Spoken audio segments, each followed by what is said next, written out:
राजस्थान में पिछले कई दिनों से डॉक्टर्स की हड़ताल के चलते जनता को भारी परेशानी उठानी पड़ी है। कईयों को तो जान से हाथ तक धोना पड़ा। धरती के भगवानों का ये रूप देखकर हर कोई सिहर उठा। लेकिन अब अच्छी खबर ये आ रही है कि जयपुर में राइट टू हेल्थ यानी RTH बिल पर आज डॉक्टर्स और सरकार के बीच में 8 मांगों पर समझौता हो गया है। मुख्य सचिव उषा शर्मा से मीटिंग के बाद इस पर फैसला लिया गया। वहीं समझौते के बाद भी डॉक्टर्स आज महारैली निकाल रहे हैं।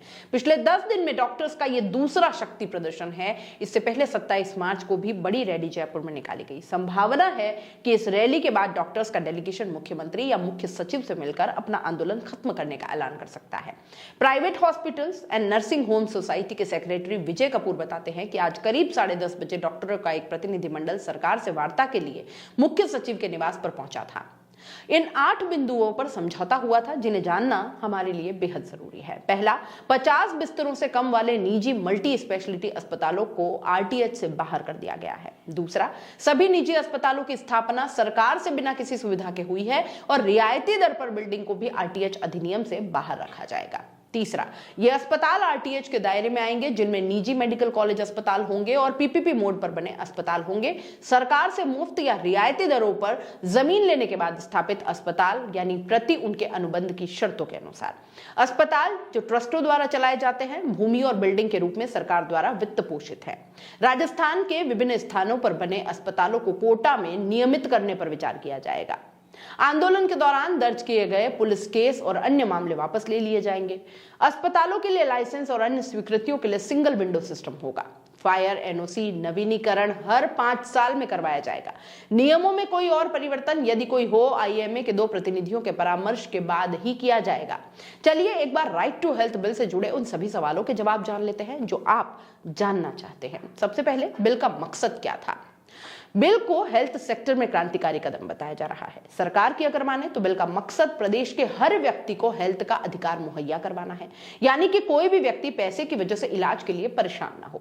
मोटे मोटे तौर पर यह बिल इमरजेंसी के दौरान हर व्यक्ति को बिना फीस और पुलिस की रिपोर्ट का इंतजार किए बगैर इलाज किए जाने की बात करता है। इस पर होने वाले खर्च का पैसा अगर व्यक्ति नहीं दे सकता है तो सरकार भरेगी। और इसके अलावा बिल मरीजों को कई तरह की हेल्थ सुविधाएं भी देता है।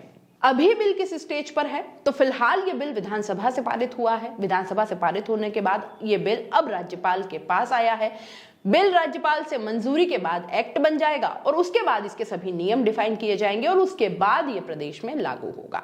अब जानिए वो 10 मुद्दे जिन्हें लेकर डॉक्टर्स विरोध जता रहे हैं। आखिर डॉक्टर्स को परेशानी क्यों है इस बिल से?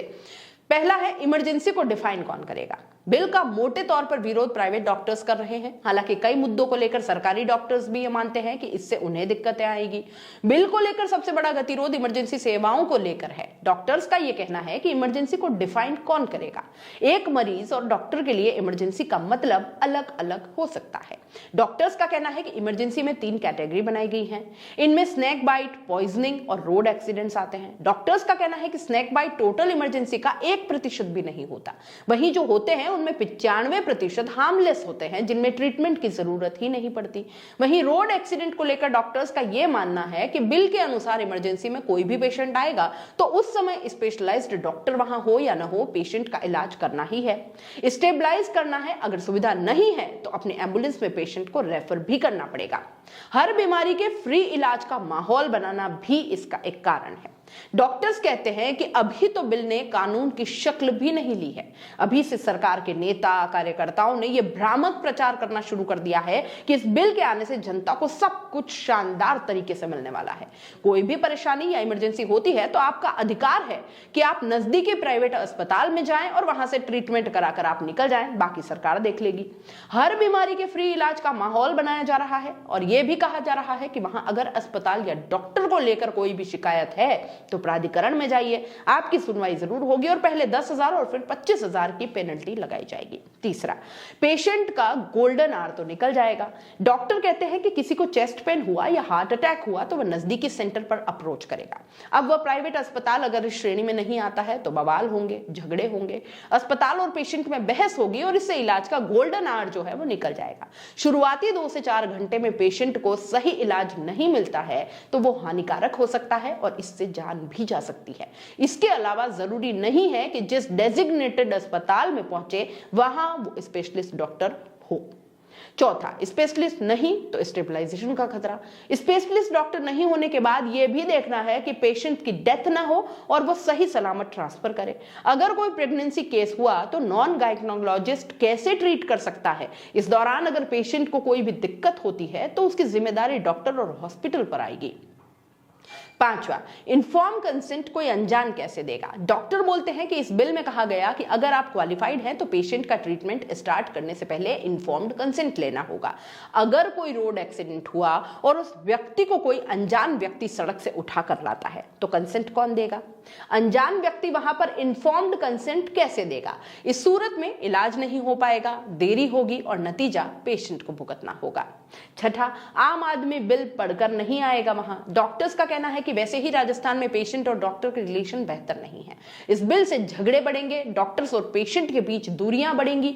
माहौल बनाया जा रहा है कि हर बीमारी का इलाज फ्री में होगा और इससे रोज झगड़े होंगे। पेशेंट कहेगा कि फ्री में इलाज दो, बेबुनियादी शिकायतें होंगी, गैर जरूरी ब्यूरोक्रेसी का इंटरफेरेंस होगा और इससे भ्रष्टाचार को और बढ़ावा मिलेगा। खास तौर से हिंसा की घटनाएं बढ़ने लगेगी। सातवां, 3 से 4 साल पुराना पैसा भी अब तक नहीं मिला है। प्राइवेट डॉक्टर्स का यह भी कहना है कि सरकार कहती है कि वो इमरजेंसी सेवाओं का पैसा उन्हें देगी, मगर सरकार की ओर से पैसा समय पर कभी नहीं आता। 3-4 साल तक पैसा सरकार से मिलता नहीं है, आधा पैसा रिजेक्ट हो जाता है।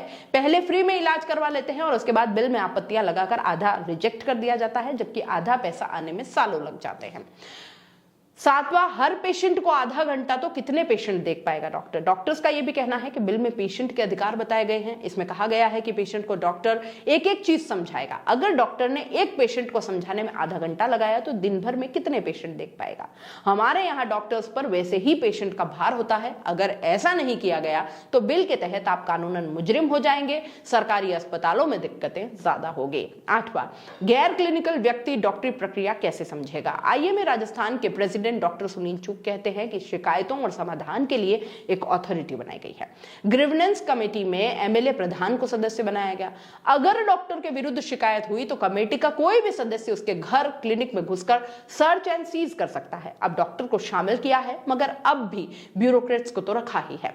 बार बार धोखे में रखा, कैसे मान ले कि बातें मानी जाएंगी। डॉक्टर चुग कहते हैं कि सरकार की नीयत साफ होती तो मिनट्स के मीटिंग देने में क्या तकलीफ होती। स्वास्थ्य मंत्री का व्यवहार भी ठीक नहीं है। सीएम ने अच्छे से बात की, मगर जब हमें बार बार धोखा मिले तो हम कैसे मान लें कि सरकार रूल्स में हमारे अनुसार बदलाव करेगी। उनका कहना है कि किसी भी हॉस्पिटल में रोजाना 70% से ज्यादा एडमिशन इमरजेंसी से होते हैं। सरकार ने जिस तरह से प्रचार किया है, हर आदमी हर चीज के लिए आकर अस्पताल में लड़ाई करेगा, कहेगा ये मेरा राइट है, मुझे फ्री में भर्ती करिए। वो बिल पढ़कर नहीं आएगा, ना ही आप उसको बिल पढ़ा सकते हो। हम अपने एम्प्लॉयज को सैलरी तक नहीं दे पाएंगे।